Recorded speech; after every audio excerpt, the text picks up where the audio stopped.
Karena nanti masih ada saja orang yang terjebak dengan nafsunya. Masih. Dari yang paling sederhana sampai yang paling kompleks. Yang paling sederhana misalnya, maaf, yang suka dianggap ringan padahal berat, tentang sholat, kan? Takwanya mengajak cepat siap-siap, bahkan saking sayangnya Allah sebelum subuh udah dibangunin. Haula wala quwwata illa billah. Subuh jam 4.35, jam 3 sudah dibangunin. Kadang-kadang caranya macam-macam. Anak dibuat nangis atau bermimpi sesuatu gitu kan? Macam-macam supaya Anda bangun, tingkatkan takwa pada Allah Subhanahu wa taala. Tapi kadang-kadang nafsu lebih diikuti. Tenang, baru 2:30, subuhnya 4:30. Kalau mau tahajud masih ada 2 jam lagi. Tuh, ikut mulai itu kan? Bangun lagi jam 4, tenang, 35 menit. Bukankah satu kali sholat paling-paling 5 menit? Kan? Masya Allah. Muncul lagi, ujung-ujungnya jangankan tepat waktu, sholat subuhnya kesiangan. Dipanggil 4.35, bangun jam 5:34, bisa terjadi. Tapi kalau urusan bola cepatnya luar biasa. Bangun sampai hafal, skornya hafal, pemainnya hafal, pencetak golnya hafal, macam-macam bisa terjadi. Sampai urusan yang paling kompleks. Maaf ya, urusan yang paling kompleks. Mohon izin, antum sudah diberikan rezeki yang halal, sudah ada dan gak akan tertukar. Quran surah ke-51 ayat 22, posisi paling kanan agak ke bawah sedikit.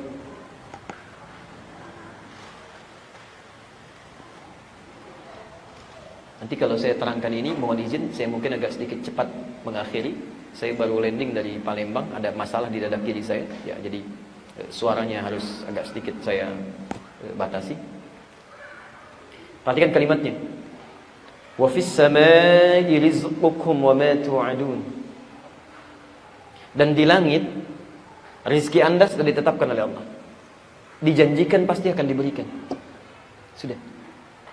Ini statement Allah yang pertama, bahwa setiap manusia yang terlahir itu rezekinya sudah ada, Pak. Sudah selesai, ada. Gak akan tertukar. Dijanjikan pasti diberikan. Di langit rezeki kita sudah ditetapkan. Dijanjikan pasti akan diberikan. Jadi si A dengan si B rezekinya lain. Sudah ada. Dan pasti hidup dengan itu. Dan gak ada yang miskin. Gak ada yang miskin. Kalau dia mau pilihannya cuma cukup atau kaya. Quran surah 53 ayat 48. Wa annahu huwa aghna wa aqna. Dialah Allah yang menjadikan seseorang kaya atau cukup. Gak ada orang miskin. Yang miskin itu orang yang tidak pernah merasa cukup, itu miskin. Allah menjadikan rezeki kita cukup, cuman karena nggak pernah merasa cukup, miskin dia. Tapi saking sayangnya Allah, supaya keluar dari perasaan miskin itu, berikan zakat. Quran surah 9 ayat ke-60. Innamas sadaqatu lil fuqara wal masakin. Keluar dari kemiskinan. Masih miskin juga, berikan infak. Quran surah kedua ayat 215. Masih miskin juga, kasih sedekah supaya keluar dari situ. Anda dikasih zakat, kasih infak, kasih sedekah, masih miskin juga. Anda butuh apa lagi? Yang jadi masalah itu bukan karena dia miskinnya, bukan. Karena nggak pernah merasa cukup nafsunya itu. Ini poinnya. Jadi, setiap manusia sudah mendapatkan rezekinya, ditetapkan di langit, diturunkan ke bumi. Dalilnya Quran surah kedua ayat 29. Ya. Posisi paling kanan sebelah bawah.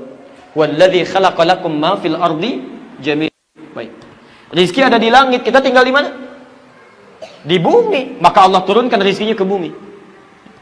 Quran surah ke-2 ayat 29. Walladzi khalaqa lakum ma fil ardi jami'a. Turun hujan, tanah jadi gembur, turun tumbuh-tumbuhan, ada pepohonan, di situ keluar ada emas, ada kemudian ada tembaga, ada perak, di situ ada minyak, Anda jual jadi bangunan seperti ini. Masya Allah, ada transaksi kehidupan. Ini. Rizkinya di mana tadi? Di langit. Sekarang kita ada di mana? Bukan, kita di Grand Andara sekarang. Bumi kan luas ya. Baik, kita ada di Pondok Labu. Rizki Anda turun di Bekasi misalnya, Anda di Pondok Labu. Maka syaratnya gampang. Syaratnya kata Allah sederhana. Quran surah kedua ayat 168, posisi paling kanan sebelah bawah. Quran surah 2 ayat 168. Ya ayyuhan nas, hei manusia, kulu mimma fil ardi halalan thayyiba. Silahkan kamu bergerak, bekerja, berusaha, cari kebutuhan kamu, cari makan. Maaf, kulu di situ itu kalau dalam ilmu balaghah disebut dzikrul ba'dhi yuradu bihil kullu. Disebutkan sebagian untuk menunjuk keseluruhan.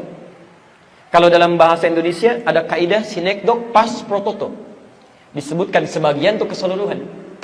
Pah, mau kemana? Mencari sesuap nasi. Padahal yang dicari berapa suap tuh? Termasuk untuk rumahnya, untuk mobilnya, untuk macam-macam, itu sinektok pas prototok.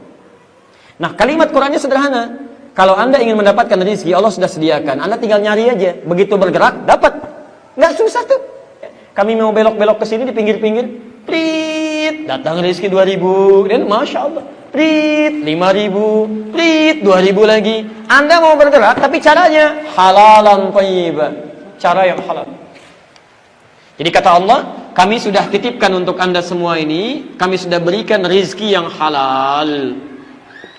Halal. Tapi ingat rumusnya. Setiap ada yang baik di takwa, selalu ada lawannya di fujur. Ketika ada halal, pasti ada lawannya. Apa lawannya? Haram. Haram diciptakan sebagai ujian bagi Anda untuk selalu berpikir pada yang halal. Bukan untuk mendapatinya. Bukan untuk mengejarnya. Tapi ini yang jadi masalah. Puncaknya adalah nafsu kadang-kadang mengarahkan manusia untuk keluar dari fitrahnya. Maksiat mulai dilakukan. Anda kalau bisa mendapatkan yang halal, ngapain cari yang haram? Rizki Anda sudah ada, diatur segitu juga. Anda nyari keras-keras mendapatkan yang haram, dapatnya segitu juga, gak akan keluar dari porsi Anda. Anda bekerja, dapat rizki sampai meninggal misalnya, 1 miliar. Anda cari dengan cara yang haram pun dapatnya segitu juga. Jadi kalau bisa mencari dengan yang halal, ngapain cari yang haram? Kelihatannya seperti banyak. Masya Allah, tawaran korupsi 60 miliar misalnya. Masya Allah, Anda kerja dengan yang halal pun dapatnya segitu juga. Karena nggak mungkin seseorang diwafatkan oleh Allah kecuali rizkinya terpenuhi. Selesai. Misal, rizkinya 70 miliar. Dia mencari dengan yang halal. Memang cicilannya nggak langsung. 1 miliar, kadang-kadang 500 juta, kadang cuma dapat 5 juta. Karena saking sayangnya Allah, jangan banyak-banyak dulu ya. Nanti kamu kebanyakan mikir, beli ini, beli itu, tanggungan banyak. Tadinya belum, sekarang punya mobil, bikin garasi. Masya Allah, waktu dipakai sholat duha, sekarang pindah jadi nongtongin garasi. Malam-malam mau tidur, biasa zikirin, mikirin mobil sudah masuk atau belum. Alarm bunyi dipikirin, padahal yang bunyi mobil orang lain, gitu kan? Nah, jadi kadang-kadang dijaga oleh Allah supaya nggak banyak capek kita. Saldo dihitung lagi, hitung lagi. Yang enak kan dipegang oleh Allah. Begitu butuh Allah kasih. Enak tuh. Gak banyak mikir.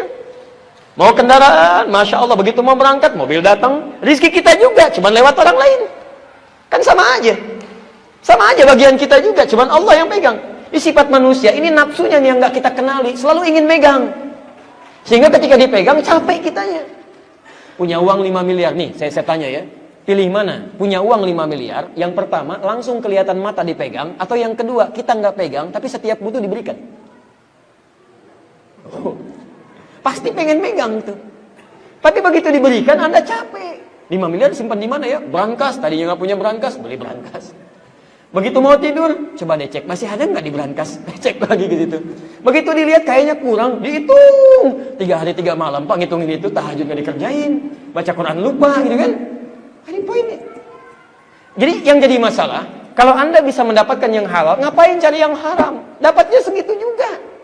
Dan celakanya, begitu Anda mengambil yang haram hak orang lain, hukum dunianya pasti akan dikembalikan. Tinggal tunggu waktu aja. Awal-awalnya enak, dapat, terasa enak karena nafsu. Tapi nanti 3 tahun, 4 tahun, 10 tahun, tiba-tiba datang KPK, datang polisi. Sudah saking sayangnya Allah TPPU, ya, tindak pidana pencucian uang. Saking sayangnya Allah yang haram semua harus keluar. Ngambilnya memang cuma 5 miliar, tapi ketika diambil dirampas langsung 10 miliar. Karena yang 5 miliar itu digunakan untuk beli ini, beli itu, bercabang dia dirampas keseluruhannya supaya yang haram keluar. Masuk ke pesantren, ada yang disuka miskin, ada yang di macam-macam. Diisolasi supaya mendapatkan yang baik-baik aja. Anda kalau sudah diisolasi dari pergaulan yang buruk supaya mendapatkan kebaikan, masih berbuat buruk juga. Misalnya di pesantren disuka miskin, masih jahat juga. Ada yang produksi narkoba lagi, ada yang nipu lagi di situ, ada yang nyogok lagi. La haula wala quwwata illa billah. Kalau sudah dimasukkan ke sel isolasi masih kotor juga, Anda perlu dimasukin kemana lagi? Karena isolasi terakhir itu alam kubur, dan nggak bisa naik lagi ke atas. Pernah ada seorang ulama, alim, itu dihukum oleh pemerintah yang zalim. Seperti ulama-ulama dulu pernah ya, Imam Ahmad pernah dicambuk, dan Buya Hamka pernah masuk penjara, Nabi Yusuf pernah masuk penjara. Ini ulama, ini unik nih, dimasukin ke dalam penjara. Bukan karena kesalahan yang dia perbuat, karena penguasa nggak suka. Begitu masuk ke dalam penjara, dia terima, alhamdulillah, ini bagian dari kehidupan saya, masuk ke sini katanya. Nah, sipir penjara ini paham, dia orang alim, terhormat, sayang, gitu kan? Apa kata sipir penjara? Ini barangkali bisa jadi satu amal soleh ya. untuk petugas serupa. Kata sipir penjara begini, Syekh, antum malam keluar aja deh, ntar pagi kesini lagi gitu. Jadi malam disuruh keluar, pagi-pagi absen ke situ lagi. Dulu sudah ada nih perilaku-perilaku begini ya. Di malam suruh keluar, yang penting udah tidur aja di rumah, ibadah di rumah dengan nyaman. Nanti pagi-pagi kesini lagi, buat absen aja, absen datang, nanti malam gitu lagi. Apa kemudian kata alim ini? Saya dimasukkan dengan takdir Allah ke sini supaya saya meningkatkan kebaikan di sini. Tugas kamu berbuat baik. Kenapa kamu kemudian mengajak saya kepada yang salah? Tugas kamu kan menjaga saya supaya tidak menyalahi aturan. Saya diajarkan oleh Allah untuk berada di sini. Ini takdir Allah, saya ada di sini. Mungkin dengan saya berada di sini, yang baik-baik akan muncul, yang jelek hilang. Ketika saya sudah datang membawa yang baik, kenapa kamu membawa yang jelek? Nyuruh saya keluar. Tugas kamu menjaga saya supaya tidak keluar. Tapi kemudian, kenapa kamu mengajak saya untuk menyalahi aturan yang telah ada? Masya Allah. Dengan nasihat seperti itu, tiba-tiba dia berubah. Kebiasaan jadi hilang lagi. Perhatikan, bagaimana ketika nafsu dihindari, kebaikan muncul, dampaknya luar biasa. Bukankah ketika Nabi Yusuf di penjara, kebaikan kemudian tersebar di situ? Ya, penjahat jadi pada tobat, jadi lebih baik lagi, sipirnya jadi bagus semuanya, keluar dari situ soleh semua. Kadang-kadang ada hikmah Allah menjadikan orang baik masuk dalam lingkungan yang kotor supaya memberikan aura-aura kebaikan. Sebaliknya, ada keadaan orang kotor mesti keluar dari lingkungan yang buruk supaya meninggalkan kebiasaan buruk yang ada di situ. Tapi kalau Anda ikuti nafsu, maka bahayanya akan muncul di situ. Awal-awal enak, nyaman, yang haram masuk semua. Akhir-akhir muncul penyakit banyak es. Mulai sakit es pertama. Kedua stres gitu kan. Stres karena yang biasa datang nggak ada, habis. Ketiga mulai sekarat ya. Yang keempat selesai. Kita cukupkan dulu sampai sini ya.